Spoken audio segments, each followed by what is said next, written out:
اب ہم ذکر شروع کرتے ہیں آدم علیہ السلام کا۔ اللہ تعالیٰ فرماتے ہیں، اور میں نے جنوں اور انسانوں کو اپنی عبادت کے لیے پیدا کیا ہے۔ اللہ تعالیٰ نے ہمارے باپ کو کیوں پیدا فرمایا، ہمیں کیوں پیدا فرمایا؟ تاکہ ہم اس کی عبادت کریں۔ اگرچہ وہ عبادت کا محتاج نہیں، وہ تو بے نیاز ہے، البتہ ہم اس کے محتاج ہیں۔ اس کے اسماء بہترین اور حسین ہیں، وہ عالیشان صفات کا مالک ہے۔ اس نے اپنے ناموں کے آثار ظاہر کرنے کے لیے مخلوق کو پیدا فرمایا۔ رحمت کے آثار، قدرت کے آثار، جبر اور طاقت کے آثار اور حکمت کے آثار ظاہر کرنے کے لیے مخلوقات کو پیدا فرمایا، ورنہ وہ کسی چیز کا محتاج نہیں۔ آدم علیہ السلام کی تخلیق سے پہلے ہی اس بارے میں اللہ تعالیٰ کا فرشتوں سے مکالمہ ہوا۔ اللہ تعالیٰ نے فرمایا، اور جب تیرے رب نے فرشتوں سے کہا میں زمین میں ایک خلیفہ بنانے والا ہوں۔ خلیفہ سے مراد ہے نائب، اور یہ کہ اس کی نسل میں سے ہر ایک دوسرے کا خلیفہ ہوگا۔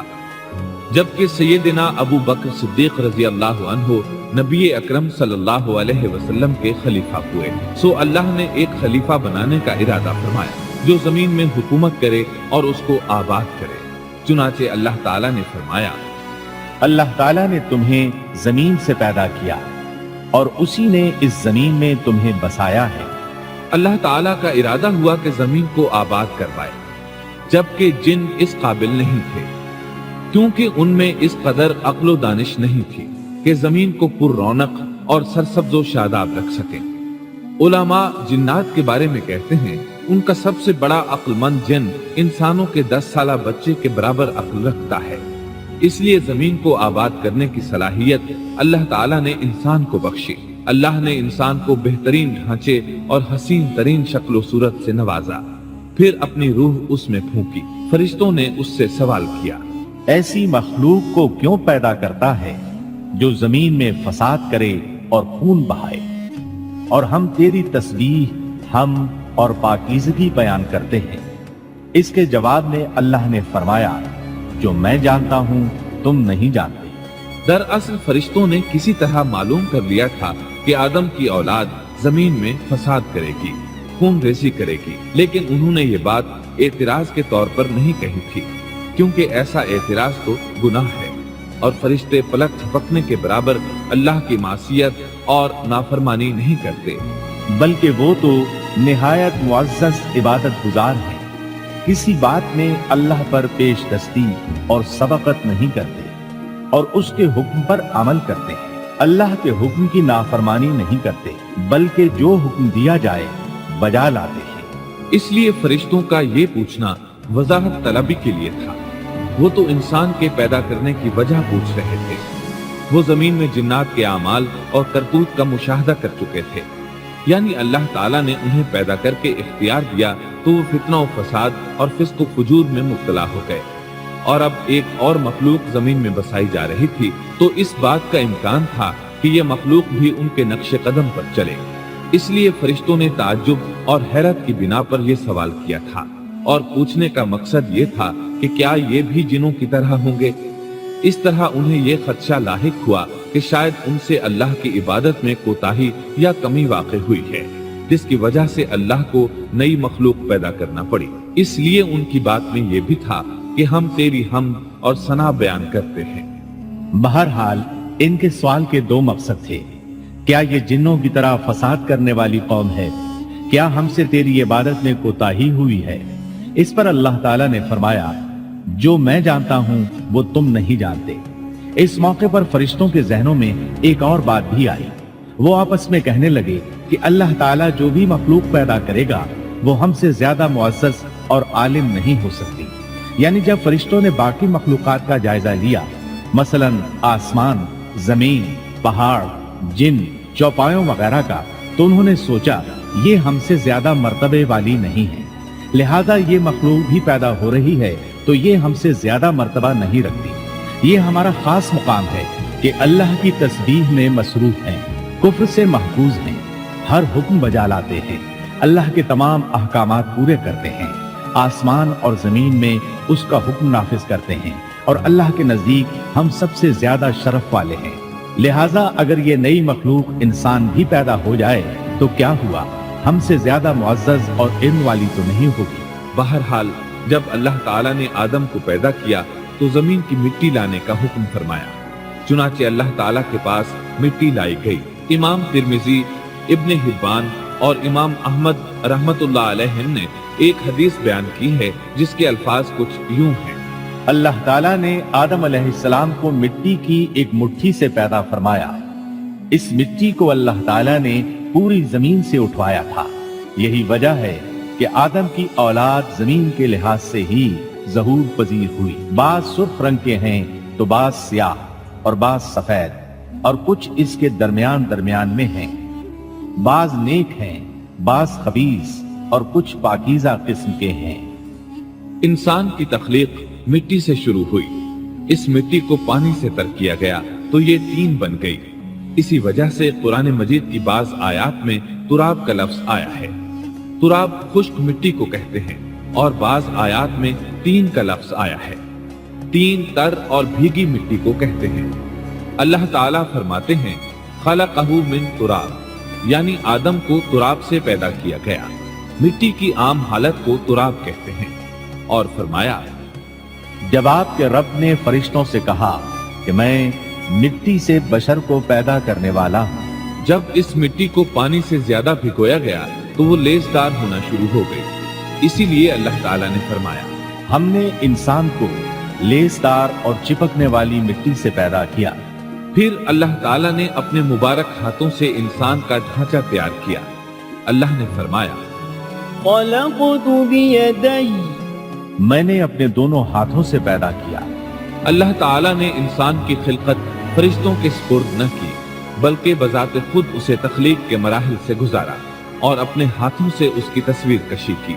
अल्लाह ने इंसान को पहले एक मूर्ति की सूरत में ढाला, इसके बाद एक मुकर्रा मुद्दत तक छोड़े रखा, यहाँ तक कि गीली मिट्टी खुश्क हो गई और उसका रंग स्याह हो गया, बदबू आने लगी। फिर वो खनखनाती मिट्टी में बदल गई और आखिरकार आग पर पकी हुई मिट्टी यानी फखार, ठीकरी की सूरत इख्तियार कर गई, जिससे मटके वगैरह तैयार किए जाते हैं। स्याह मिट्टी को हमाउन कहते हैं और बदबूदार को मसनून कहते हैं और खनखना कर बोलने वाली मिट्टी को सलसाल कहते हैं और ठीकरी की तरह की मिट्टी को अल फखार कहते हैं। मुख्तलिफ आयात में ये अल्फाज वारिद हुए हैं। और यकीनन हमने इंसान को खनखनाती खुश्क मिट्टी से पैदा किया जो कि बदबूदार और स्याह गारे से खुश्क हुई थी। और फरमाया, अल्लाह ने इंसान को खनखनाती मिट्टी से पैदा किया जो कि ठीकरी की तरह थी। इन तमाम आयात करीमा में कोई तनाकुज़, तारुज़ और इख्तिलाफ नहीं, इसलिए कि इन मुख्तलिफ आयात में इंसान को उसकी तख्लीक के मुख्तलिफ मराहिल की याद दहानी कराई गई है। खुलासा कलाम यह हुआ कि तख्लीक के अमल का पहला मरहला तुराब था, यानी आम हालत वाली खुश्क मिट्टी, फिर तीन यानी भिगोई हुई मिट्टी, फिर लेसदार मिट्टी यानी सलसाल, फिर ठीकरी की तरह की मिट्टी यानी फखार। और ये काम जुमे की आखिरी घड़ी में किया गया। और ये दिन अल्लाह के लिहाज से शुमार होने वाले दिनों में से हमारे दिनों की तरह न था। हमारे और अल्लाह के दिन मुख्तलिफ हैं। तख्लीक आदम दरअसल अल्लाह का करिश्मा है। इंसानों को एक सूरत अता की गई। इस मरहले का तस्करा बुखारी और मुस्नद अहमद की एक रिवायत में है।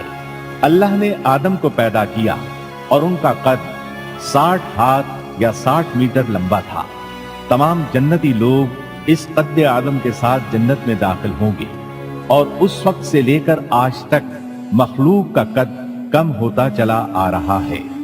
बाद वाले लोग गुज़श्ता जमाने के लोगों से हमेशा छोटे कद के होते चले आ रहे हैं। बहरहाल सबसे पहले और सबसे लंबे इंसान आदम अलैहिस्सलाम थे। इमाम अहमद ने मुनफरिद तौर पर एक रिवायत बयान की है।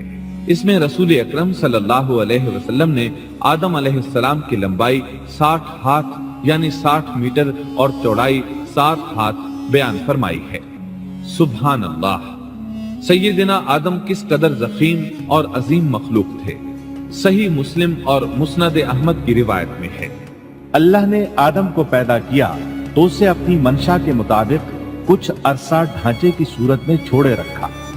इब्लीस उसके इर्द गिर्द चक्कर लगाने लगा उसने देखा कि वो पेट वाला है। वो समझ गया कि ये मखलूक अपने आप पर कंट्रोल नहीं कर सकेगी। इस हदीस से मालूम होता है कि इंसानों की तरह जिन्नात का पेट नहीं है, सिर्फ इंसान ऐसा है जिसका अंदर वाला हिस्सा खोखला है। बहरहाल अल्लाह ने इंसान को इस शक्ल और सूरत में पैदा फरमाया। अहादीस मुबारका में आदम अलैहिस्सलाम और इब्लीस मलून का किस्सा तफसील से भी मौजूद है और मुख्तसर भी। मसलन तफसीर तबरी में सैयदना अब्दुल्ला बिन अब्बास रज़ी अल्लाह अन्हुमा से रिवायत है, अल्लाह ताला ने आदम अलैहिस्सलाम की मिट्टी का हुक्म दिया। मिट्टी लाई गई। अल्लाह ताला ने आदम अलैहिस्सलाम को लेसदार और बदबूदार स्याह मिट्टी से पैदा फरमाया और ये काम अल्लाह ने अपने मुबारक हाथों से किया। आदम 40 रातें मुजस्समे की सूरत में पड़े रहे। जिस्म मौजूद था लेकिन रूह नहीं थी। इब्लीस आता, इस ढांचे को ठोकर लगाता तो जिस्म से ऐसी आवाज निकलती जैसे खाली मटके पर हाथ मारने से निकलती है। इसीलिए अल्लाह ने भी फरमाया है कि वो खनखनाती मिट्टी से पैदा किए गए। आदम अलैहिस्सलाम में रूह डालने से पहले एक मर्तबा फरिश्तों का उनके पास से गुजर हुआ तो वो कुछ घबरा से गए। इब्लीस को तो बहुत ज्यादा घबराहट का सामना करना पड़ा। वो गुजरते हुए ठोकर मारता और कहता, तुझे किसी खास मकसद के लिए पैदा किया गया है। ये कहकर वो आदम के मुंह में दाखिल हो जाता और कमर के रास्ते बाहर आ जाता और फरिश्तों से मुखातिब होकर कहता, इससे घबराने की कोई जरूरत नहीं। अगर मुझे इस पर मुसल्लत कर दिया गया तो मैं यकीनन इसे हलाकत में डाल दूंगा, और अगर इसे मुझ पर मुसल्लत कर दिया गया तो बिलाशुबा मैं इसकी नाफरमानी करूंगा। अंदाजा कीजिए वो ताज्जुब कर रहा है कि उन्हें क्यों पैदा किया गया है। उसकी आदम अलैहिस्सलाम से दुश्मनी किस कदर पुरानी है, गोया इब्तिदा ही से ये अदावत पर डट गया था। बहरहाल अल्लाह ने आदम में रूह फूंकी। इस मज़मून को कुरान मजीद में जा बजा जिक्र किया गया है। अल्लाह ताला फरमाते हैं, जब मैं इसको ठीक ठाक कर लूं और इसमें अपनी रूह फूंक दूं तो तुम सब इसके सामने सजदे में गिर पड़ना। एक और जगह फरमाया, अल्लाह ताला के नजदीक ईसा अलैहिस्सलाम की मिसाल हूबहू आदम अलैहिस्सलाम की मिसाल है। अल्लाह ने उन्हें मिट्टी से बनाकर कहा, हो जा, वो हो गए। अल्लाह ने आदम अलैहिस्सलाम को मिट्टी से पैदा किया, अपने हाथों से बनाया, फिर उसमें रूह फूंकी। इसका मुफस्सल बयान अहादीस में मौजूद है। जब उनमें रूह फूंकी गई और इब्तिदा में रूह जैसे ही सर के अंदर दाखिल हुई, आदम अलैहिस्सलाम को छींक आ गई। फरिश्तों ने आदम अलैहिस्सलाम से कहा, अल्हम्दुलिल्लाह कहिए। उन्होंने कह दिया। अल्लाह की इस तारीफ के जवाब में अल्लाह ताला ने फरमाया, रहमका रब्बुक, यानी तुझ पर तेरा रब रहम फरमाए। सुभान अल्लाह। अल्लाह जुल जलाल वल इकराम ने आदम अलैहिस्सलाम में रूह मुकम्मल होने से पहले ही उन्हें अपनी रहमत से सरफराज फरमा दिया। बहरहाल जब रूह उनकी आंखों में दाखिल हुई और उन्होंने जन्नत के फलों को देखा तो उनमें गौर व फिक्र करने लगे। जब रूह पेट में दाखिल हुई तो खाने की तलब महसूस हुई। अभी रूह टांगों तक पहुंची नहीं और खाने की ख्वाहिश पहले ही महसूस होने लगी। इस जल्दबाजी और उजलत की वजह से अल्लाह ताला ने फरमाया, इंसान जल्दबाज मखलूक है। जब आदम अलैहिस्सलाम को पैदा कर दिया गया तो अल्लाह ताला ने उनकी पुश्त पर हाथ फेरा। हाथ फेरते ही उनकी पुश्त से क़यामत तक पैदा होने वाले इंसान बाहर निकल आए। आदम की तमाम औलाद उनके सामने जाहिर हो गई और ये बात निहायत वजाहत और सराहत के साथ कुरान मजीद और अहादीस मुबारका में मौजूद है। मुस्लिम बिन यसार रहमतुल्लाह अलैह बयान करते हैं कि सैयदना उमर बिन खत्ताब रज़ी अल्लाह अन्हु से किसी ने इस आयत करीमा के बारे में पूछा, और जब आपके रब ने औलाद आदम की पुश्त से उनकी औलाद को निकाला और उनसे उन्हीं के बारे में इकरार लिया कि क्या मैं तुम्हारा रब नहीं, सब ने जवाब दिया, हाँ क्यों नहीं, हम सब गवाह बनते हैं, ताकि तुम लोग क़यामत के रोज यूं न कहो हम तो इससे महज बेखबर थे, या यूं कहो कि पहले पहले शिर्क तो हमारे बड़ों ने किया और हम उनके बाद उनकी नस्ल में हुए, लिहाजा क्या तू उन गलत राह वालों के फेल पर हमें हलाकत में डालेगा। सैयदना उमर रजी अल्लाह अन्हु ने उस शख्स के सवाल के जवाब में फरमाया, मैंने सुना है कि रसूलुल्लाह सल्लल्लाहु अलैहि वसल्लम फरमा रहे थे, अल्लाह ने आदम अलैहिस्सलाम को पैदा किया, फिर अपने दाएं हाथ को उसकी पुश्त पर फेरा और उससे नस्ल इंसानी को बाहर निकाला और उनकी तरफ इशारा करके फरमाया, मैंने इन्हें जन्नत के लिए पैदा किया है और ये जन्नत वालों के आमाल करेंगे। फिर अपने हाथ को दोबारा आदम अलैहिस्सलाम की पुष्ट पर फेरा और उससे नस्ल इंसानी को बाहर निकाला और उनकी तरफ इशारा करके फरमाया, मैंने इन्हें आग के लिए पैदा किया है और ये आग वालों के आमाल करेंगे। इस पर एक शख्स ने नबी अकरम सल्लल्लाहु अलैहि वसल्लम से सवाल किया, ऐ अल्लाह के रसूल सल्लल्लाहु अलैहि वसल्लम, तो फिर हमारे आमाल किस हिसाब में शुमार होंगे? आपने जवाब में फरमाया, अल्लाह ताला जब किसी बंदे को जन्नत के लिए पैदा करता है तो उससे जन्नत वालों के काम करवाता है, हत्ता कि जन्नत वाले आमाल में से ही किसी अमल पर उसका मौत से सामना होता है। इस वजह से अल्लाह उसे जन्नत में दाखिल करता है। और जब अल्लाह किसी बंदे को आग के लिए पैदा करता है तो उसे आग वाले आमाल पर लगा देता है, यहां तक कि वो आग वाले आमाल में से किसी अमल पर मरता है। इसकी वजह से अल्लाह उसे आग में दाखिल कर देता है। हर शख्स के लिए उस काम में आसानी पैदा कर दी जाती है जिसके लिए वो पैदा किया गया है। लेकिन ये बात जहन में हर वक्त मौजूद रहनी चाहिए कि अल्लाह ने इंसान को इख्तियार दे रखा है कि वो अपनी अक्ल और फिक्र की रोशनी में अल्लाह के अहकामात पर अमल पैरा होकर खुद को जन्नती बना ले या अक्ल का दुरुस्त इस्तेमाल न करते हुए शैतान का पटा गले में डाल ले और जहन्नम में जगह बना ले। ये तो अल्लाह ने इंसान को इख्तियार दे रखा है, उसकी मर्जी कि जन्नत वाले आमाल करे या जहन्नम वाले। हर इंसान में दोनों तरफ जाने की ताकत और सलाहियत मौजूद है। अल्लाह ने इंसान को मजबूर नहीं बनाया, अलबत्ता हर इंसान को जो भी रवैया इख्तियार करना था अल्लाह को उसका इल्म था और उसका इल्म बरहक है, कतई है, उसमें कोई गलती नहीं हो सकती। इसलिए उसने अपने इल्म के मुताबिक तकदीर लिख दी। अब हम जो कुछ करते हैं तकदीर से मजबूर होकर नहीं करते बल्कि अपने इख्तियार से करते हैं। और चूंकि तकदीर भी अल्लाह के हुक्म से लिखी गई इसलिए इसमें भी कोई खता वाक़ई नहीं होती। लिहाजा तकदीर का ये मतलब नहीं कि इंसान तकदीर की बिना पर हिदायत मानने या ना मानने पर मजबूर है, ऐसी बात कतई नहीं। और दुरुस्त बात यह है कि तकदीर का मसला बहुत ज्यादा पेचीदा है और मुश्किल तरीन मसाइल में से है। यहाँ इसकी तफसीर का मौका नहीं। जब अल्लाह ने आदम अलैहिस्सलाम को पैदा कर लिया और उसमें अपनी रूह फूंक दी तो फरिश्तों को हुक्म दिया कि आदम को सजदा करें। इब्लीस एक बहुत नेक और बुजुर्ग जिन था, उसने कभी अल्लाह की नाफरमानी नहीं की थी। इसी बिना पर वो बुलंद मर्तबा पाकर फरिश्तों में शामिल हो चुका था, लेकिन फरिश्तों की जिन्स से कतन नहीं था। अल्लाह ने उसे इताअत और फरमाबरदारी का सिला दिया था, उसकी इज्जत और इकराम करते हुए आसमान में बसाया था। लम्हा भर के लिए भी उसने अल्लाह की नाफरमानी नहीं की थी। और फिर अल्लाह ने आदम को सजदा करने का हुक्म दिया और इस हुक्म के मुखातब फरिश्ते और इब्लीस थे। सिर्फ फरिश्तों के लिए ये हुक्म नहीं था बल्कि इब्लीस भी इस हुक्म में शामिल था, क्योंकि अल्लाह ताला फरमाते हैं, और यकीनन हमने तुम्हें पैदा किया, फिर हम ही ने तुम्हारी सूरत बनाई। फिर हमने फरिश्तों से कहा कि आदम को सजदा करो, तो सिवाय इब्लीस के सभी ने सजदा किया। वो सजदा करने वालों में शामिल न हुआ। अल्लाह ताला ने फरमाया, तुझे किस चीज ने सजदे से रोक दिया जबकि मेरा हुक्म तेरे लिए भी था? तो इससे साबित हुआ इस हुक्म में फरिश्तों के साथ इब्लीस भी शामिल था, क्योंकि कुरान में इज अमरतुक के अल्फाज हैं। इसका मतलब है कि मैंने तुझे हुक्म दिया था। और फिर इब्लीस ने जवाब में ये नहीं कहा कि तूने तो मुझे हुक्म ही नहीं दिया था, बल्कि उसने सजदा न करने की वजह ये बताई। उसने कहा, मैं सजदा क्यों करूं?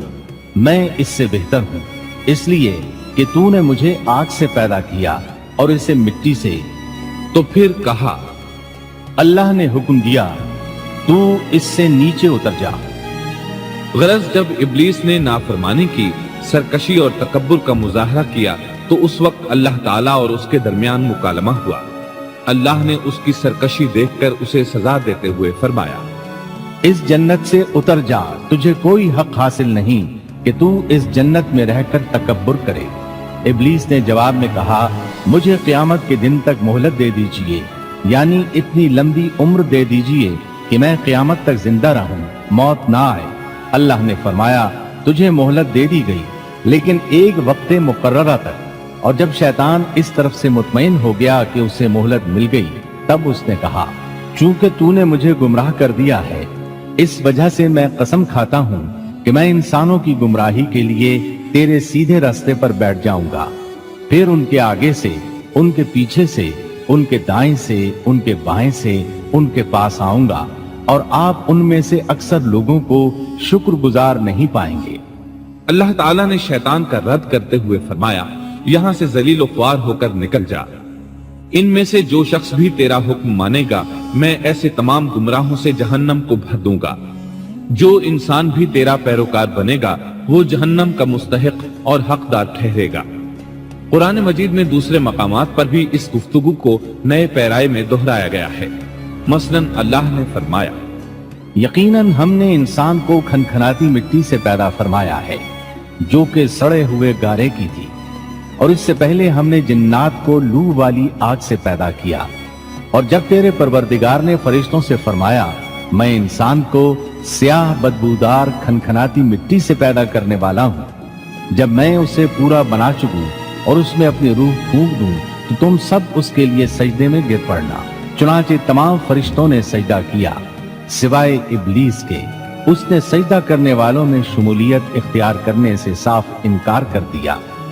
अल्लाह ताला ने फरमाया, ऐ इब्लीस, तुझे क्या हुआ कि तू सजदा करने वालों में शामिल न हुआ? वो बोला, मैं ऐसे इंसान को सजदा नहीं कर सकता जिसे तूने स्याह बदबूदार खनखनाती मिट्टी से पैदा किया है। अल्लाह ताला ने फरमाया, अब तू बहिश्त से निकल जा, क्योंकि तू मरदूद है और तुझ पर क़यामत के दिन तक मेरी फिटकार है। कहने लगा, ऐ मेरे रब, मुझे उस दिन तक मोहलत दे दे जिस दिन के लोग दोबारा जिंदा किए जाएंगे। अल्लाह ने फरमाया, अच्छा, उस मुकर्ररा वक्त के दिन तक तुझे मोहलत दी गई। कहने लगा, ऐ मेरे रब, चूंकि तूने मुझे गुमराह किया है, मुझे भी कसम है कि मैं इंसानों के लिए जमीन में गुनाहों को खुशनुमा बनाऊंगा और उन सब को बहका दूंगा, सिवाय उनके जो तेरे मुंतखब और मुखलिस बंदे होंगे, वो मेरे बहकावे में नहीं आएंगे। अल्लाह ने फरमाया, हाँ, यही मुझ तक पहुंचने की सीधी राह है कि मुखलिस बन जाओ। मेरे बंदों पर तुझे कोई गलबा नहीं होगा।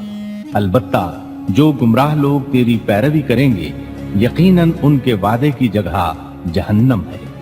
एक और मकाम पर अल्लाह ताला फरमाते हैं, जब हमने फरिश्तों को हुक्म दिया कि आदम को सजदा करो, तो इब्लीस के सिवा सबने सजदा किया।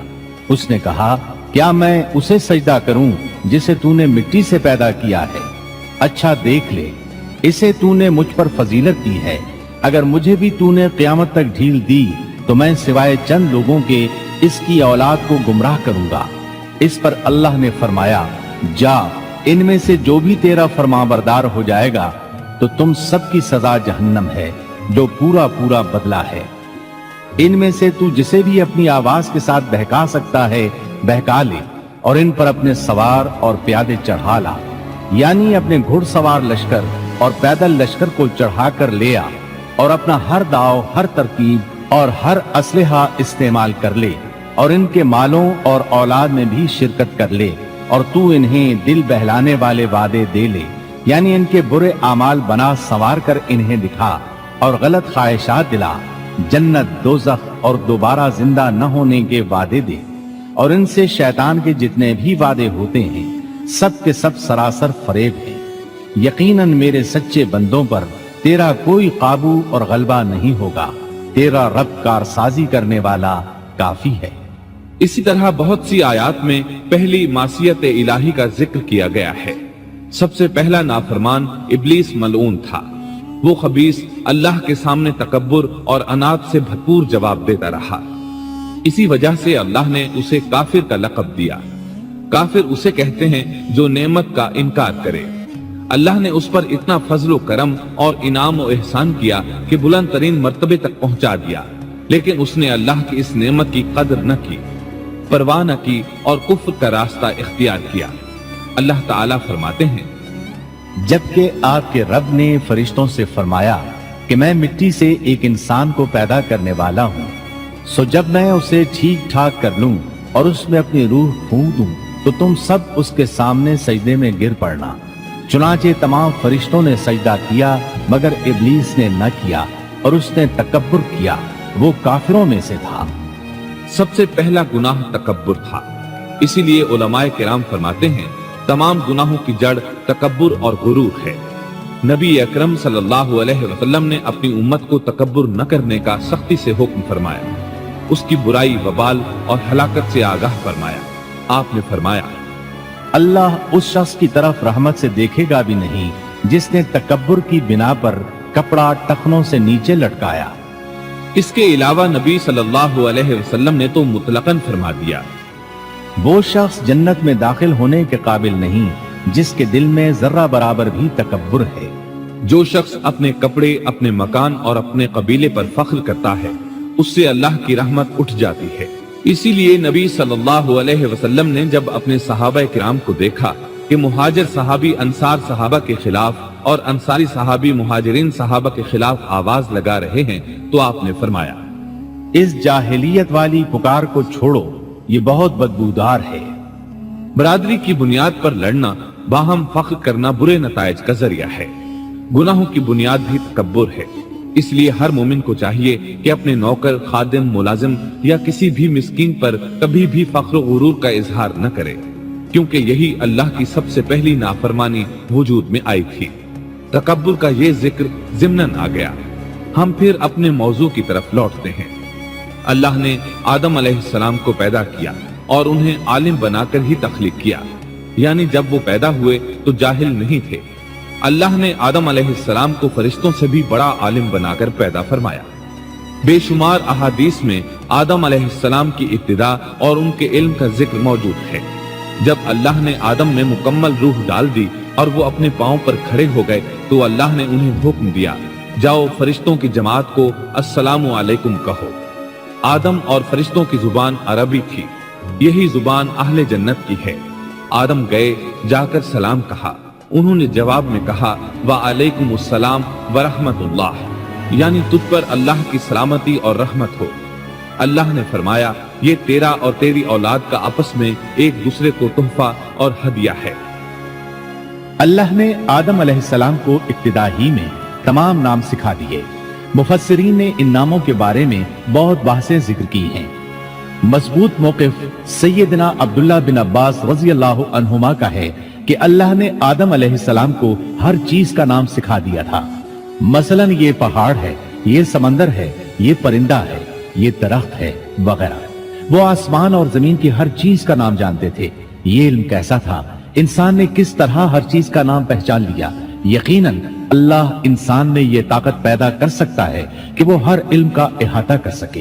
اللہ نے آدم علیہ السلام کو ہر چیز کا نام اور اس کی صنعت اور کام بھی معلوم کرا دیا۔ آگ، لوہے، لکڑی، غرض ہر چیز کا نام اور استعمال ذہن میں ڈال دیا۔ وہ کس قدر عظیم علم سے بہرہ ہوئے، سبحان اللہ۔ بہرحال اللہ نے آدم علیہ السلام کو صرف شکل و صورت اور تخلیق ہی میں بلند مرتبہ عطا نہیں کیا تھا، بلکہ عقل و علم کے لحاظ سے بھی بلند درجے اور مقام پر فائز کیا تھا، جیسا کہ اللہ تعالیٰ فرماتے ہیں، اللہ نے آدم علیہ السلام کو ہر چیز کا نام سکھا دیا، پھر ان چیزوں کو فرشتوں پر پیش کیا اور فرمایا، مجھے ان چیزوں کے نام بتاؤ اگر تم سچے ہو۔ مطلب یہ کہ تم اپنے دعوے میں کہاں تک سچے ہو۔ جب آدم کی تخلیق ہوئی تو تم نے کہا تھا اللہ جو چاہے پیدا کر لے، قسم ہے وہ ہم سے زیادہ معزز اور عالم نہیں ہوگا۔ اس دعوے میں اگر تم سچے ہو تو ذرا ان اشیاء کے نام تو بتاؤ۔ اللہ تعالیٰ نے آدم علیہ السلام کا زیادہ معزز ہونا، مکرم ہونا اور علم و معرفت والا ہونا واضح کرنے کے لیے فرشتوں کو حکم دیا کہ آدم علیہ السلام کو سجدہ کریں۔ یہ سجدہ تعظیمی تھا، عبادت والا سجدہ نہیں تھا۔ سجدہ تعظیمی پہلے وقتوں میں جائز تھا، لیکن اب حرام ہے۔ اسی لیے تو یعقوب علیہ السلام، ان کی بیوی اور 11 بیٹوں نے یوسف علیہ السلام کو سجدہ کیا تھا۔ بہرحال فرشتوں نے آدم علیہ السلام کو سجدہ کیا۔ اس سے معلوم ہو جاتا ہے کہ کون زیادہ عزت اور عظمت والا ہے۔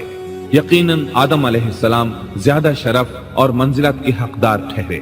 جب اللہ تعالیٰ نے ان کی عزت، تکریم اور تعظیم ثابت فرما دی، تب علم و معرفت میں ان کی برتری ثابت کرنے کے لیے فرمایا اگر تم اپنے قول میں سچے ہو تو ان چیزوں کے نام بتاؤ۔ تب فرشتوں نے کہا، فرشتے کہنے لگے، اے اللہ تو پاک ہے، ہمیں تو صرف اتنا ہی علم ہے جتنا تو نے ہمیں سکھا رکھا ہے، مکمل حکمت و علم والا تو ہی ہے۔ اللہ تعالیٰ نے آدم علیہ السلام سے فرمایا، اے آدم تم ان فرشتوں کو ان چیزوں کے نام بتاؤ۔ آدم ہر چیز کا نام بتانے لگے، کسی جگہ بھی انہوں نے غلطی نہیں کی۔ جب انہوں نے فرشتوں کو تمام چیزوں کے نام بتا دیے تو اللہ تعالیٰ نے فرشتوں کو مخاطب کر کے کہا، کیا میں نے تمہیں پہلے ہی نہیں کہہ دیا تھا کہ زمین اور آسمان کا غیب میں ہی جانتا ہوں، اور میرے علم میں ہے جو تم ظاہر کر رہے ہو اور جو چھپا رہے ہو۔ یہاں ذہن میں سوال ابھرتا ہے کہ فرشتے کیا چھپا رہے تھے؟ وہ راز والی بات یہی تھی کہ اللہ ہم سے زیادہ معزز اور عالم مخلوق پیدا نہیں کرے گا۔ واضح رہے، ہم آپ کو صرف واقعات ہی نہیں سنا رہے، صرف سیرت اور تاریخ ہی بیان نہیں کر رہے، بلکہ قرآن بھی پڑھ پڑھ کر سنا رہے ہیں۔ اور قرآن کو اس وقت تک سمجھنا محال ہے جب تک کہ ان واقعات کی تفصیل موجود نہ ہو۔ خیر، اس کے بعد اللہ تعالیٰ نے اماں حوا کو پیدا فرمایا۔ انہیں آدم علیہ السلام کے فوراً بعد پیدا نہیں فرمایا، بلکہ آدم علیہ السلام نے کافی عرصہ جنت میں تنہا بسر کیا، اور حدیث میں ہے کہ وہ وحشت محسوس کرتے تھے، تنہائی کو شدت سے محسوس کرنے لگے تھے۔ آخرکار ایک روز جب وہ سو رہے تھے تو اللہ تعالیٰ نے ان کی بائیں پسلی سے اماں حوا علیہ السلام کو پیدا فرمایا اور آدم علیہ السلام کا ہم سفر بنا دیا۔ اللہ فرماتے ہیں، اے لوگو اپنے اس پروردگار سے ڈر جاؤ جس نے تم سب کو ایک ہی جان سے پیدا کر ڈالا، اور اس جان یعنی آدم علیہ السلام سے ان کی بیوی کو پیدا کیا۔ آدم علیہ السلام کے وجود ہی سے حوا کا وجود بنایا گیا، وہ کوئی الگ مخلوق نہیں تھی۔ جب آدم علیہ السلام بیدار ہوئے تو انہوں نے اپنے قریب ایک عورت کو بیٹھے دیکھا، پوچھنے لگے، تم کون ہو؟ حوا علیہ السلام نے کہا، عورت۔ آدم علیہ السلام نے پھر پوچھا، تجھے کس لیے پیدا کیا گیا ہے؟ وہ بولی، آپ کے لیے، تاکہ آپ مجھ سے سکون اور انس حاصل کریں۔ جب فرشتوں نے آدم علیہ السلام کو ایک عورت سے باتیں کرتے دیکھا تو کہنے لگے، اب ایک اور نئی مخلوق پیدا کی گئی ہے۔ آدم علیہ السلام نے ان مخلوقات کا نام تو بتا دیا تھا جو مشہور و معروف تھیں، ان کا نام پوچھنا چاہیے۔ انہوں نے آدم علیہ السلام سے سوال کیا، انہوں نے فوراً جواب دیا، حوا، اس لیے کہ اللہ نے تو آپ کو ہر چیز کا نام سکھا دیا تھا۔ فرشتوں نے کہا، ان کا نام حوا کیوں رکھا گیا ہے؟ آدم علیہ السلام نے جواب دیا، اس لیے کہ اسے ایک زندہ چیز سے پیدا کیا گیا ہے، حیات کی نسبت سے حوا نام رکھا گیا۔ مسلم شریف میں ہے، سیدنا ابو ہریرہ رضی اللہ عنہ روایت کرتے ہیں کہ رسول اللہ صلی اللہ علیہ وسلم نے فرمایا، جو شخص اللہ اور آخرت کے دن پر ایمان رکھتا ہے، جب وہ کسی معاملے کے لیے حاضر ہو تو بھلائی والی بات کرے یا خاموش رہے، اور عورتوں کے بارے میں بھلائی کی وصیت حاصل کر لو، یعنی ان کے ساتھ اچھا سلوک کرو، کیونکہ عورت پسلی سے پیدا کی گئی ہے اور پسلی میں زیادہ ٹیڑھا حصہ اوپر والا حصہ ہوتا ہے۔ اگر تم اس کو سیدھا کرنا چاہو گے تو توڑ ڈالو گے، اور اگر اس کو چھوڑ دو گے تو وہ اسی طرح ہمیشہ ٹیڑھی رہے گی۔ عورتوں کے بارے میں بھلائی کی وصیت حاصل کر لو۔ مطلب یہ کہ اسی حالت میں گزر بسر کرو، عورتوں کے بارے میں بھلائی کی وصیت حاصل کر لو۔ اس حدیث کا مطلب یہ ہے کہ عورتوں پر جبر کر کے زبردستی ان کی طبیعت کو بدلا نہیں جا سکتا، اور عورت ذات کو نہایت نرمی اور پیار سے رکھو۔ ان کی طبیعتوں میں ٹیڑھا پن ہے، وہ کبھی جذبات سے مغلوب ہو جاتی ہے اور عقل کھو بیٹھتی ہے۔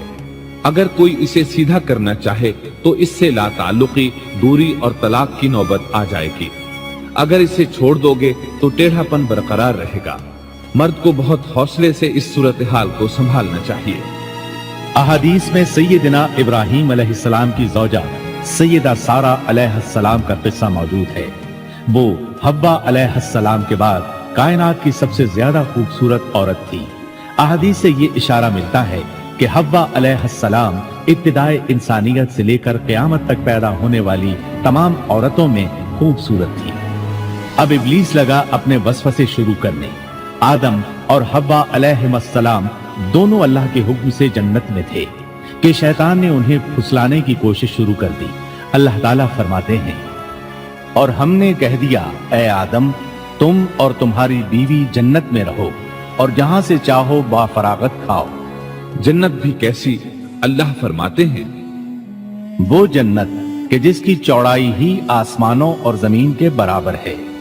सो इस जन्नत में से जो चाहो सो खाओ, कुछ भी मना नहीं, सिवाय एक दरख्त के, चुनाचे इरशाद हुआ। और हमने कहा, ऐ आदम, तुम और तुम्हारी बीवी जन्नत में रहो, फिर जिस जगह से चाहो बाफरागत खाओ और इस दरख्त के पास मत जाओ, वरना जालिमों में से हो जाओगे। एक और जगह फरमाया, और जब हमने फरिश्तों से कहा कि आदम को सजदा करो, तो इब्लीस के सिवा सबने सजदा किया। इब्लीस ने इनकार किया, तो हमने कहा, ऐ आदम, ये तेरा और तेरी बीवी का दुश्मन है, ख्याल रखना ऐसा न हो कि वो तुम दोनों को जन्नत से निकलवा दे और तू मुसीबत में पड़ जाए। यहाँ तो तुझे आराम है, न तू भूखा है और न नंगा, और न तू यहाँ प्यासा होता है, न धूप से तकलीफ उठाता है। गोया अल्लाह ने सैयदना आदम अलैहिस्सलाम को वसवसे से पहले ही खबरदार कर दिया था। इन आयात से ये भी पता चला कि इंसान से इब्लीस की अदावत और दुश्मनी इब्तिदा ही से चली आ रही है, और ये भी साबित हुआ कि जो लोग कहते हैं कि इंसान इब्तिदा में नंगा था, उनका कौल सही नहीं, इसलिए कि अल्लाह ताला ने जन्नत में भी आदम अलैहिस्सलाम पर लिबास रखा और जमीन में भी लिबास नाजिल कर दिया, जैसा कि अल्लाह ताला फरमाते हैं, ऐ आदम की औलाद, हमने तुम पर लिबास को नाजिल किया जो तुम्हारी शर्मगाहों को छुपाता है और जीनत का सबब भी है, और तकवा का लिबास इससे भी बेहतर है।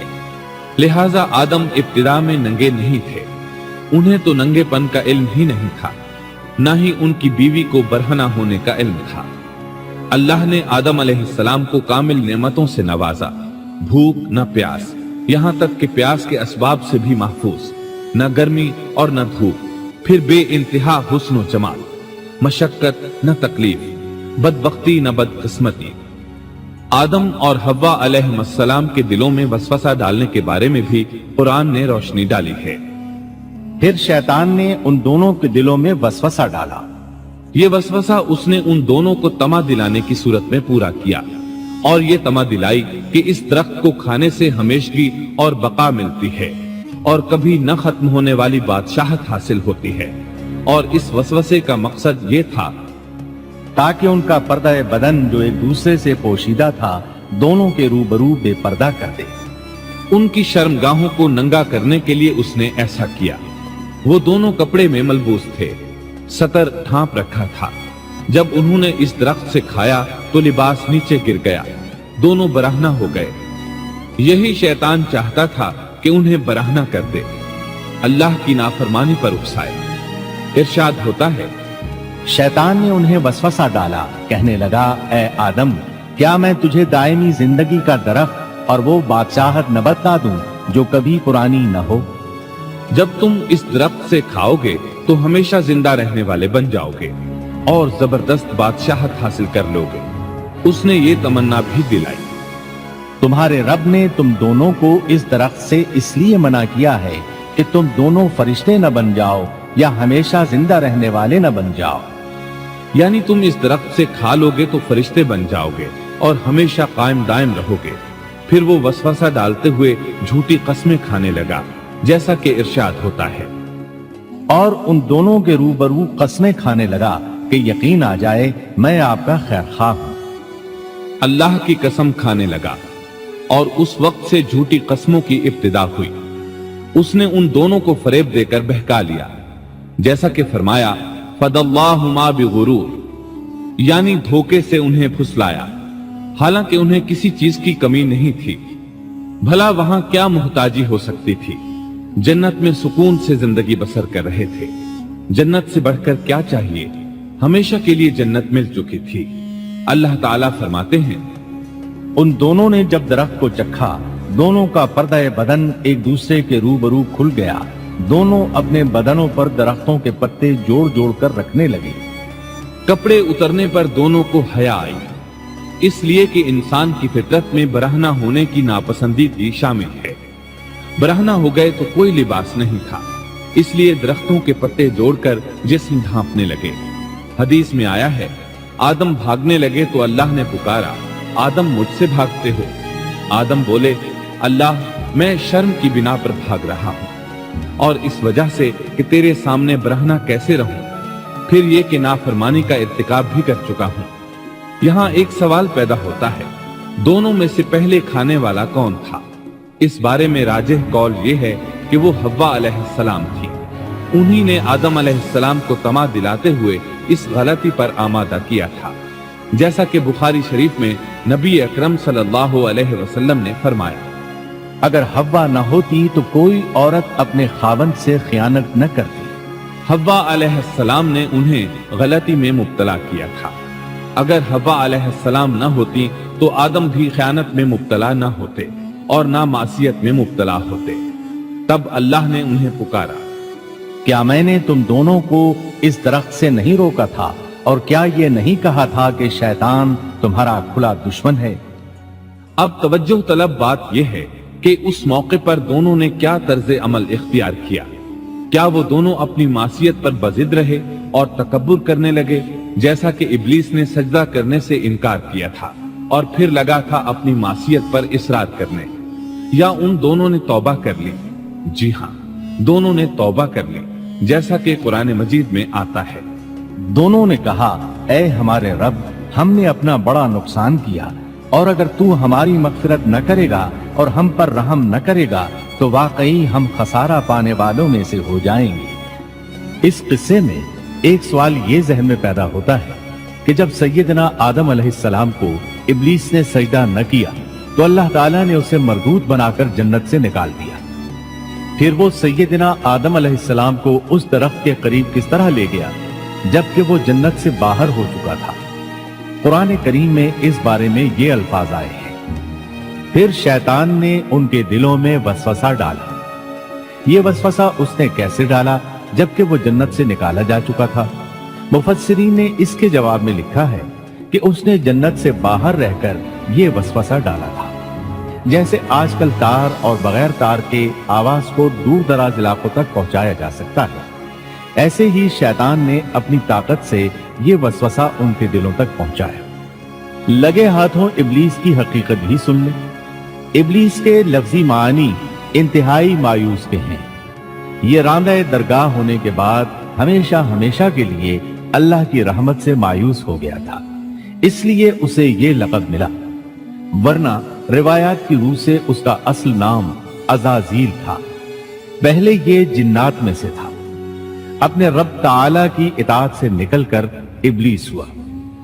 इसका इल्म नाकिस था, मिजाज नापाक था, वो गुरूर और तकब्बुर में मुब्तला हो गया था।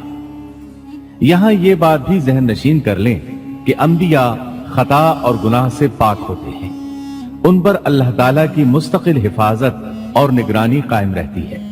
अगरचे अंबिया भी इंसान होते हैं और तमाम इंसानी तकाजे उन्हें लाहिक होते हैं, लेकिन उनके अमल और इरादे में किसी किस्म की बदी और शर का अमल दखल कतन नहीं होता।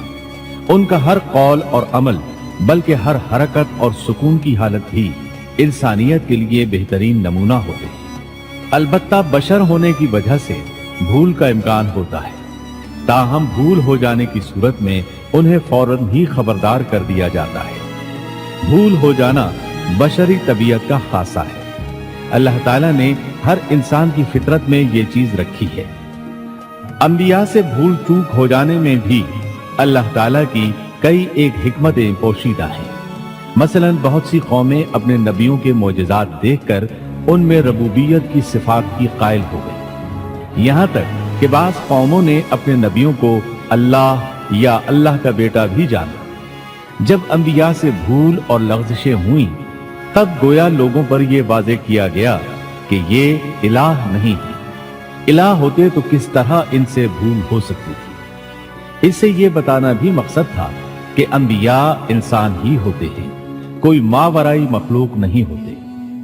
सैयदना आदम अलैहिस्सलाम के वाक़े पर गौर करने से यह हकीकत मजीद वाज़ेह हो जाती है कि सैयदना आदम अलैहिस्सलाम की यह लग़ज़िश गुनाह नहीं थी। ममनुआ दरख्त का फल खाते ही सैयदना आदम अलैहिस्सलाम और अम्मा हव्वा का लिबास उतर गया था। अल्लाह का हुक्म हुआ, जन्नत से उतर जाओ, तुम आपस में एक दूसरे के दुश्मन होगे और तुम्हारे वास्ते जमीन में रहने की जगह है और एक वक्त तक नफा हासिल करना है। फरमाया, तुम वहीं जिंदगी बसर करोगे और वहीं मरोगे और वहीं से दोबारा निकाले जाओगे। कुरान मजीद के दीगर मकामात में भी इस किस्से की तफसील मौजूद है।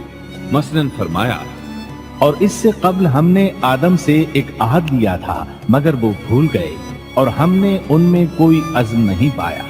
अल्लाह ताला फरमाते हैं, और जब हमने फरिश्तों से कहा आदम को सजदा करो तो इब्लीस के सिवा सबने सजदा किया। उसने साफ इनकार कर दिया तो हमने कहा, ऐ आदम, ये तेरा और तेरी बीवी का दुश्मन है, ख्याल रखना ऐसा न हो वो तुम दोनों को जन्नत से निकलवा दे और तू मुसीबत में पड़ जाए। यहाँ तो तुझे ये आराम है कि न तू भूखा होता है और न नंगा, और न तू यहाँ प्यासा होता है और न धूप से तकलीफ उठाता है। लेकिन शैतान ने उसे वसवसे में डाल दिया, कहने लगा, मैं आपको दायमी जिंदगी के दरख्त और वो बादशाहत बतलाऊं जो कभी पुरानी न हो। चुनाचे उन दोनों ने उस दरख्त से खाया, बस उनके सतर खुल गए और वो बहिश्त के पत्ते अपने ऊपर चिपकाने लगे। आदम ने अपने रब की नाफरमानी की, बस बहक गया। फिर उसके रब ने नवाजा, उसकी तरफ तवज्जो फरमाई और उसकी रहनुमाई की। हुक्म हुआ, तुम दोनों यहाँ से उतर जाओ, तुम आपस में एक दूसरे के दुश्मन हो। अब तुम्हारे पास जब कभी मेरी तरफ से हिदायत पहुंचे तो जो मेरी हिदायत की पैरवी करे न तो वो बहकेगा न तकलीफ में पड़ेगा। हाँ, जो मेरी याद से रूगर्दानी करेगा उसकी जिंदगी तंगी में रहेगी और बरोज़े क़यामत हम उसे अंधा करके उठाएंगे। आदम अलैहिस्सलाम जमीन पर उतरे और अपने रब से तौबा के कलिमात सीख लिए। वो कलिमात ये हैं, रब्बना वलमना अनफुसना व इन लम तग़फिर लना व तरहमना लनकूनन्न मिनल खासिरीन। ऐ हमारे रब, हमने अपना नुकसान किया और अगर तूने हम पर मग़फ़िरत और रहमत न फरमाई तो हम खसारा उठाने वालों में से हो जाएंगे। आदम अलैहिस्सलाम जमीन पर उतरे और उनके साथ हव्वा अलैहिस्सलाम भी उतरी और उनके साथ ही इब्लीस को भी उतारा गया। ये किस जगह पर उतरे इस बारे में इख्तिलाफ पाया जाता है, लेकिन इब्ने अब्बास रज़ी अल्लाह अन्हु की बात राजे महसूस होती है कि आदम अलैहिस्सलाम को हिंद में और हव्वा अलैहिस्सलाम को जद्दे में उतारा गया। जब आदम अलैहिस्सलाम उतर आए तो हव्वा अलैहिस्सलाम की तलाश शुरू कर दी। जमीन में उनकी तलाश में सरगर्दां हुए। आखिरकार मैदान अरफात में दोनों की मुलाकात हो गई। चूंकि मैदान अरफात में दोनों ने एक दूसरे की मारिफत हासिल की थी और उनका आपस में तारुफ हुआ था, लिहाजा इसी मुनासिबत से इस मैदान का नाम अरफात मशहूर हो गया। अल्लाह ताला ने जमीन के अंदर इंसानों को फैलाना शुरू किया और जमीन को मर्दों और औरतों से आबाद कर दिया। इमाम तबरी रहमतुल्लाह अलैह बयान करते हैं कि हव्वा अलैहिस्सलाम ने आदम अलैहिस्सलाम के लिए 20 विलादतों में 40 बच्चों को जन्म दिया। हर बार 2-2 बच्चों को जन्म देती थी। एक लड़का होता, एक लड़की। सबसे पहला जोड़ा काबिल और उसकी बहन कमीम का था। फिर इंसानों की अफजाइश शुरू हुई, आबादी में इजाफा होने लगा। अल्लाह ने आदम अलैहिस्सलाम ही को उनका नबी मुतय्यन कर दिया। वो उन्हें दीन सिखाते रहे। उस वक्त तमाम लोग मुवाहिद थे, खालिस तौहीद को अपनाने वाले थे, यानी कानन नासो उम्मतों वाहिदा, तमाम लोग एक ही उम्मत के थे। उनमें शिर्क का शायबा भी न था। इब्ने जरीर और इब्ने कसीर रहमहुमुल्लाह ने अबू मूसा अशरी रज़ियल्लाहु अन्हु की रिवायत बयान की है, अल्लाह ने जब आदम अलैहिस्सलाम को जन्नत से जमीन पर उतारा तो उन्हें हर चीज की कारीगरी और सनत का इल्म था। जब वो उतरे तो आलिम भी थे, लिबास में मलबूस भी थे, कामकाज के तमाम तरीकों से बाखबर भी थे, लोहे, आग, लकड़ी और कपड़े के इस्तेमाल से भी बखूबी वाकिफ थे। हमारे बरक्स वो इन कामों को अपनी इब्तिदा ही से जान चुके थे, क्योंकि हम सब लोगों का हाल ये है कि जब तक सिखाया न जाए हमें कुछ नहीं आता। آج کے دور میں بعض افریقی قبائل کے افراد وحشیانہ اور غیر مہذب زندگی گزارتے ہیں۔ علماء کا کہنا ہے کہ یہ لوگ زمین پر رہنے والوں میں سے گمراہ ترین انسان ہیں۔ انہوں نے بہترین زندگی ضائع کر دی اور گھٹیا زندگی کو پسند کیا۔ تہذیب و تمدن کا آغاز چونکہ ابتدائے آفرینش سے ہے، اس لیے ہر انسان کی فطرت میں تہذیب کی سوجھ بوجھ موجود ہے۔ بہرحال آدم علیہ السلام کے بعد انسانی مخلوق کی تعداد روز بروز بڑھتی چلی گئی اور انسانی کمزوریوں کی بنا پر گناہ شروع ہو گئے۔ زمین پر سب سے پہلے ہونے والی معصیت قابیل کے ہاتھوں اپنے بھائی حابیل کے قتل کی صورت میں سامنے آئی۔ اللہ تعالیٰ نے قرآن مجید میں قابیل اور اس کے بھائی حابیل کا قصہ بیان کیا ہے۔ قابیل قرخ اور درست طبیعت کا مالک تھا، جبکہ اس کا بھائی حابیل رحم دل اور نرم طبیعت تھا۔ قابیل کھیتی باڑی کرتا تھا اور حابیل مویشی چراتا تھا۔ حابیل کے نرم دل ہونے کی ایک وجہ اس کا بکریاں چرانا تھا، کیونکہ ایک چرواہا اپنی بکری کو بھوکا دیکھ کر اسے چارہ کھلائے بغیر نہیں رہتا، نہیں وہ کسی بکری کو پیاسا دیکھ کر اسے بھول جاتا ہے۔ اپنے جانور پر اس کی طاقت سے زیادہ بوجھ بھی نہیں لاتا۔ بنی نوع انسان کی تعداد میں اضافے کے لیے اس وقت ایسا قانون تھا جو اب حرام ہے، اور وہ ہے بہن کے ساتھ نکاح۔ چونکہ اس وقت کے سب لوگ آدم علیہ السلام کی حقیقی اولاد تھے اور آپس میں بہن بھائی تھے، اس لیے اس وقت کی شریعت کی روح سے قابیل اپنے ساتھ جڑواں پیدا ہونے والی بہن کے سوا کسی دوسری بہن سے شادی کر سکتا تھا، اور اسی طرح حابیل اپنے ساتھ جڑواں پیدا ہونے والی بہن کے علاوہ کسی دوسری بہن سے شادی کر سکتا تھا۔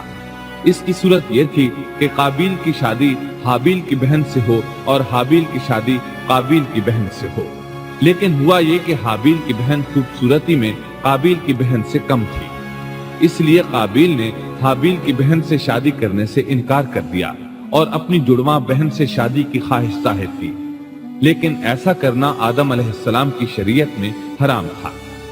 آپ نبی بھی تھے اور رسول بھی۔ رسول اور نبی میں فرق یہ ہے کہ رسول پر شریعت اور احکام نازل ہوتے ہیں، لیکن نبی پر شریعت نازل نہیں ہوتی، البتہ اس کی طرف وحی نازل ہوتی ہے اور معجزات عطا کیے جاتے ہیں، جبکہ شریعت صرف رسولوں ہی پر نازل کی جاتی ہے۔ آدم علیہ السلام بھی چونکہ رسول تھے، اس لیے ان کی شریعت میں یہ قانون تھا کہ کوئی شخص اپنے ساتھ جڑواں پیدا ہونے والی بہن کے ساتھ شادی نہیں کر سکتا۔ قابیل اس شرعی حکم کی وجہ سے غضبناک ہو گیا۔ اس نے تعجب کا اظہار کرتے ہوئے اس قانون کو ماننے سے انکار کر دیا۔ آدم علیہ السلام نے ان دونوں کے درمیان فیصلہ کرتے ہوئے انہیں حکم دیا کہ دونوں اللہ کے حضور ایک ہدیہ پیش کریں۔ ہدیہ اس جانور کو کہتے ہیں جسے اللہ کے نام پر ذبح کر کے فقراء میں تقسیم کر دیا جائے۔ اس سے مقصود اللہ کے لیے اپنی نیت کو خالص کرنا ہوتا ہے۔ اس عمل کو قربانی کہا جاتا ہے۔ آدم علیہ السلام کے زمانے میں قربانی کا جو قانون تھا اس کے قبول ہونے کی نشانی طے تھی، اور وہ یہ کہ آسمان سے ایک آگ نمودار ہوتی اور اس قربانی کو جلا دیتی۔ اس کا مطلب تھا قربانی قبول ہو چکی ہے، اور اگر آگ قربانی کو نہ جلاتی تو سمجھ لیا جاتا کہ قربانی قبول نہیں ہوئی۔ آخر قربانی کا دن آ پہنچا۔ حابیل نے اپنے مویشیوں میں سے ایک بہترین جانور لیا اور قربان گاہ میں لا کر اللہ کے حضور پیش کر دیا۔ دوسری طرف قابیل نے اپنی کھیتی کے غلے میں سے ردی قسم کا غلہ قربانی کے لیے پیش کیا۔ دوسرے دن دونوں قربان گاہ پہنچے تو انہوں نے دیکھا کہ حابیل کی قربانی قبول ہو چکی ہے، جبکہ قابیل کی قربانی کو آگ نے چھوا تک نہیں تھا۔ یہ دیکھ کر قابیل حابیل پر غضبناک ہوا۔ شیطان نے بھی اسے وسوسے میں مبتلا کیا کہ اپنے بھائی کو قتل کر دے۔ اس نے اپنے بھائی حابیل کو جان سے مار ڈالنے کا پختہ ارادہ کر لیا۔ اس وقت تک روئے زمین پر کوئی انسان قتل نہیں ہوا تھا۔ انسانی تاریخ میں یہ پہلا قتل ہے جس کا ارتکاب قابیل نے کیا۔ وہ اپنے بھائی حابیل کے پاس گیا اور اس سے بولا، میں تجھے قتل کر دوں گا۔ جواب میں حابیل نے کہا، اگر تو مجھے قتل کرنے کی کوشش کرے گا تو میں اپنے دفاع میں ہاتھ نہیں اٹھاؤں گا، اس لیے کہ میں چاہتا ہوں تو اپنے دیگر گناہوں کے ساتھ میرے قتل کا گناہ بھی اٹھا لے، تیرے گناہ زیادہ ہو جائے۔ چنانچہ ایک تاریک رات میں حابیل سویا ہوا تھا کہ قابیل ایک بڑا سا پتھر اٹھا کر اس کے پاس آیا۔ اس نے وہ پتھر اپنے بھائی کے سر پر دے مارا، इस तरह उसने हाबील को कत्ल कर दिया। रूए जमीन पर कत्ल की इब्तिदा कर दी, जमीन को पहले खून से रंग दिया। तारीख इंसानी में ये सबसे पहला जुर्म था जो काबिल के हाथों हुआ। कत्ल तो वो कर बैठा, अब हैरान और परेशान हुआ कि उसकी लाश का क्या करे। उस वक्त तक नस्ल इंसानी मौत से भी दो चार नहीं हुई थी। आदम अलैहिस्सलाम की औलाद में से उस वक्त तक कोई फौत नहीं हुआ था, इसलिए काबिल को मालूम नहीं था कि मुर्दे के साथ क्या किया जाए। इसी कशमकश के आलम में उसने भाई की लाश को कमर पर उठा लिया और चल पड़ा। चला जा रहा था कि अल्लाह ने दो कव्वे भेजे। दोनों कव्वे आपस में लड़ पड़े, एक ने दूसरे को हलाक कर दिया। अब जिंदा कव्वा मिट्टी खोदने लगा। इस तरह उसने एक गड्ढा तैयार कर लिया, मुर्दा कव्वे को उसमें रखा और ऊपर मिट्टी डाल दी। इस तरह काबिल को दफन का तरीका मालूम हुआ। उसने भी गड्ढा खोदा और हाबील की लाश को उसमें दबा दिया। वो अपने किए पर नादिम जरूर था, लेकिन उसने अल्लाह से मुआफी न मांगी, जबकि इंसान के लिए जरूरी है कि उससे कोई गुनाह हो जाए तो अल्लाह से मुआफी मांगे। काबिल और हाबील के दरमियान जो मुकालमा हुआ, अल्लाह ताला ने उसका जिक्र सूरह माइदा आयत 27 ता 29 में किया है। अल्लाह फरमाते हैं, आदम अलैहिस्सलाम के दोनों बेटों का खरा खरा हाल भी इन्हें सुना दो। उन दोनों ने एक नजराना पेश किया, उनमें से एक की नजर तो कबूल हो गई और दूसरे की कबूल न हुई, तो वो कहने लगा, मैं तुझे मार ही डालूंगा। उसने कहा, अल्लाह तकवे वालों ही का अमल कबूल करता है। गो तू मेरे कत्ल के लिए दस्तराजी करे, लेकिन मैं तेरे कत्ल के लिए हरगिज अपना हाथ नहीं बढ़ाऊंगा। मैं तो अल्लाह ताला परवरदिगार आलम से खौफ खाता हूँ। मैं तो चाहता हूँ कि तू मेरा गुनाह और अपना गुनाह अपने सर पर रख ले और दोज़खियों में शामिल हो जाए। जालिमों का यही बदला है। इसका मतलब ये था कि तेरे और गुनाहों के साथ मेरे कत्ल का गुनाह भी तेरे जिम्मे लगे और तू जालिमों में से हो जाए। हाबील के कत्ल के बाद काबिल पर जो गुजरी, उसका जिक्र अल्लाह ने सूरह माइदा आयत 30 और 31 में किया है। बस उसे उसके नफ्स ने अपने भाई के कत्ल पर आमादा कर दिया और उसने उसे कत्ल कर डाला। इससे वो नुकसान वालों में से हो गया। फिर अल्लाह ताला ने एक कव्वे को भेजा जो जमीन खोद रहा था, ताकि उसे दिखाए कि वो किस तरह अपने भाई की नाश को छुपा सकता है। वो कहने लगा, हाय अफसोस, क्या मैं ऐसा करने से भी गया गुजरा हो गया कि इस कव्वे की तरह अपने भाई की लाश को दफना देता। फिर तो बड़ा ही पशेमान और शर्मिंदा हुआ। इमाम अहमद, तिरमिजी और अबू दाऊद ने सैयदना साद बिन अबी वक्कास रज़ी अल्लाह अन्हु से रिवायत की है कि उन्होंने सैयदना उस्मान रज़ी अल्लाह अन्हु की शहादत के फितने के वक्त फरमाया, मैं गवाही देता हूँ कि रसूल अकरम सल्लल्लाहु अलैहि वसल्लम ने फरमाया था, एक बहुत बड़ा फितना रूनुमा होगा। उसमें बैठने वाला खड़े होने वाले से बेहतर होगा और खड़ा होने वाला चलने वाले से बेहतर होगा और चलने वाला दौड़ने वाले से बेहतर होगा। किसी ने कहा, अगर कोई मेरे घर में दाखिल होकर मेरी तरफ हाथ बढ़ाए ताकि वो मुझे कत्ल कर दे, तो आप सल्लल्लाहु अलैहि वसल्लम ने फरमाया, तू आदम अलैहिस्सलाम के बेटे की तरह कत्ल हो जा। यानी इस फितने में कत्ल हो जाना, हाबील की सुन्नत पर अमल करते हुए खुद हाथ न उठाना, कातिल कहलाने की बजाय मकतूल होने को पसंद करना। इसी तरह मुस्नद अहमद की एक रिवायत में है, रसूलुल्लाह सल्लल्लाहु अलैहि वसल्लम ने फरमाया, दुनिया में जब भी कोई जुल्म से कत्ल होता है तो उसका गुनाह आदम अलैहिस्सलाम के पहले बेटे काबिल की गर्दन पर जरूर होता है, इसलिए कि वो पहला शख्स है जिसने जालिमाना कत्ल की इब्तिदा की और ये नापाक तरीका जारी किया। इस हदीस से इस जुर्म की नौयत का बखूबी अंदाजा होता है कि अल्लाह ताला ने इसको सिर्फ एक कत्ल करार नहीं दिया, बल्कि इसको एक घिनौनी हरकत करार दिया। क़यामत तक आने वाले लोग जो इस गुनाह के मुर्तकिब होंगे, उनका कुछ गुनाह काबिल के हिसाब में डाला जाएगा। हाबील को कत्ल करने के बाद काबिल ने अपनी बीवी को साथ लिया और दूर दराज नर्म जमीन के पास जाकर रिहाइश पजीर हो गया और आदम अलैहिस्सलाम के सामने तक न हुआ। आदम अलैहिस्सलाम पहाड़ों के करीब एक बस्ती में रह रहे थे। ये उनसे बहुत दूर जा बसा था। इस तरह काबिल का आदम अलैहिस्सलाम से राबिता बिल्कुल खत्म हो गया और उससे एक नई नस्ल की इब्तिदा हुई। फहाशी और उरियानी को उनके यहाँ उरूज हासिल था। इबादत ये लोग अगरचे अल्लाह ही की करते थे, लेकिन आदम अलैहिस्सलाम की शरीयत के खिलाफ बेहयाई के दिलदादा थे। तकवा की किल्लत, अहकाम इलाही की नाफरमानी और फहाशी का फरोग उनके शब रोज का मामूल था। इसके बाद लोग दो गिरोहों में तकसीम हो गए। शरीर और बुरे लोग काबिल के साथ मिल गए और आदम अलैहिस्सलाम के दीगर बेटे और नेक लोग आदम अलैहिस्सलाम के साथ मिल गए। आदम अलैहिस्सलाम 960 साल जिंदा रहे। इनकी कुल उम्र तो 1000 साल थी, लेकिन 40 साल कम कर दी गई। सैयदना अबू हुरैरा रज़ी अल्लाहु अन्हु बयान करते हैं कि रसूलुल्लाह सल्लल्लाहु अलैहि वसल्लम ने फरमाया, जब अल्लाह ने आदम अलैहिस्सलाम को पैदा फरमाया तो उनकी पीठ पर हाथ फेरा। इस तरह क़यामत तक जितने इंसान पैदा होने वाले थे उनकी रूहें वजूद में आ गईं।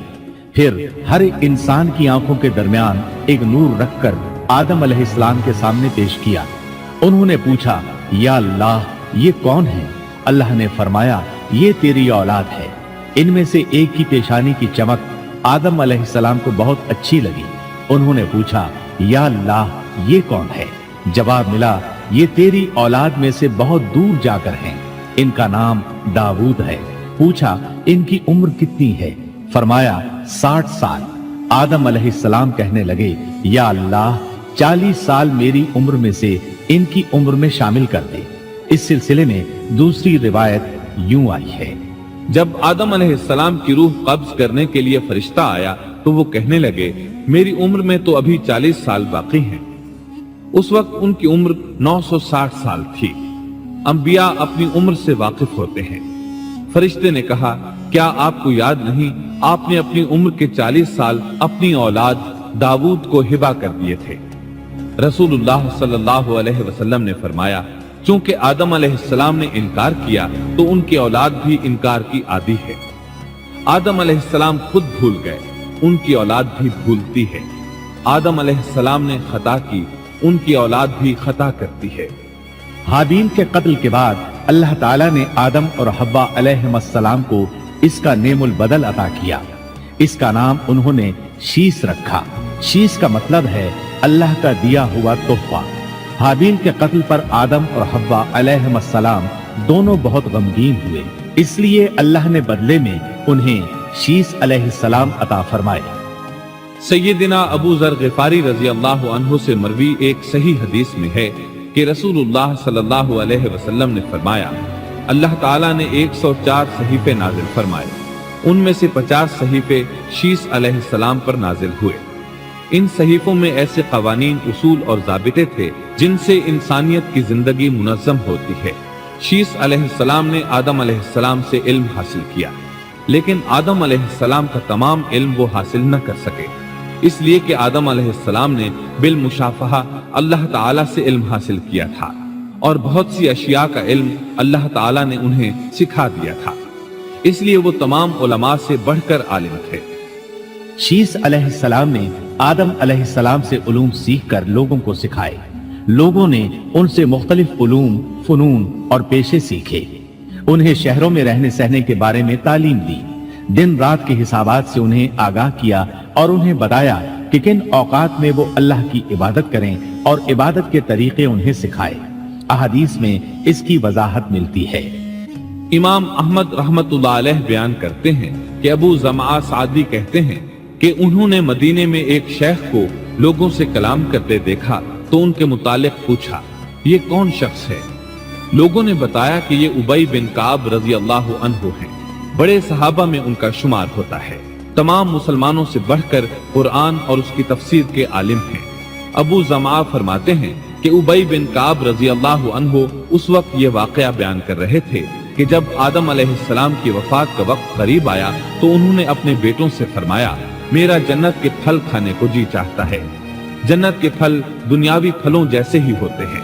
सेब, अनार, अंगूर, ये सब जन्नत में मौजूद थे। जन्नत के और दुनिया के फलों में फर्क ये है कि दुनियावी फल बदबूदार हो जाते हैं, जबकि जन्नती फल कभी बदबूदार नहीं होते। इसी तरह दुनियावी फलों का जायका आर्जी होता है, जबकि जन्नती फलों का जायका हमेशा बरकरार रहता है। इसलिए आदम अलैहिस्सलाम ने चाहा कि वो जन्नत के फल खाएं। चुनाचे उनके बेटे तलाश में निकल गए। उन्होंने अपने साथ कुल्हाड़े, कुदालें और टोकरियां ले ली। रास्ते में उन्हें फरिश्ते मिले। उनके पास आदम अलैहिस्सलाम का कफन और खुशबू वगैरह थी। उन्होंने पूछा, आदम के बेटो, किस चीज की तलाश में हो? कहां जा रहे हो? उन्होंने जवाब में कहा, हमारे वालिद मरीज हैं, उन्हें जन्नत के फलों की ख्वाहिश है। फरिश्ते उनके सामने इंसानी शक्ल में आए थे। उनकी बात सुनकर बोले, वापस जाओ, तुम्हारे वालिद फौत होने के करीब हैं। अब उनमें इतनी ताकत नहीं रही कि फल खा सकें। जब फरिश्ते आदम अलैहिस्सलाम की रूह कब्ज करने के लिए आए तो हव्वा अलैहिस्सलाम ने उन्हें पहचान लिया। वो बुलंद आवाज से आदम अलैहिस्सलाम को पुकारने लगी, उनके साथ चिमट गई। आदम अलैहिस्सलाम बोले, मुझसे अलग हो जाओ, पहले भी मुझे तुम्हारी वजह से मुसीबत पहुंची थी। मेरे और मेरे रब के फरिश्तों के दरमियान से हट जाओ। फिर फरिश्तों ने आदम अलैहिस्सलाम की रूह कब्ज की, उन्हें गुस्ल दिया, कफन पहनाया, खुशबू लगाई, आपकी कब्र खोदी। फिर उन्होंने आदम अलैहिस्सलाम की नमाज जनाजा अदा की। उसके बाद उन्हें कब्र में उतारा, फिर ऊपर मिट्टी डाल दी और बोले, आदम के बेटो, तुम्हारे लिए यही तरीका है। उस वक्त तक लोग कफन दफन के अहकामात से वाकिफ नहीं थे। उन्हें इल्म न था कि काबिल ने अपने भाई को कैसे दफन किया था। इसलिए फरिश्तों को भेजा गया ताकि तदफीन का तरीका बता दें। तो इस तरह इंसान को दफन करने का तरीका मालूम हुआ जो फरिश्ते लेकर आए थे। आदम अलैहिस्सलाम ने अपनी 960 साल की मुकम्मल जिंदगी में सिवाय उस दरख्त का फल खाने के और कोई खता नहीं की। आपकी वफात के 1 साल बाद हव्वा अलैहिस्सलाम भी वफात पा गईं। ये था हमारे बाप सैयदिना आदम अलैहिस्सलाम का उसवा और सीरत तैयबा का हाल।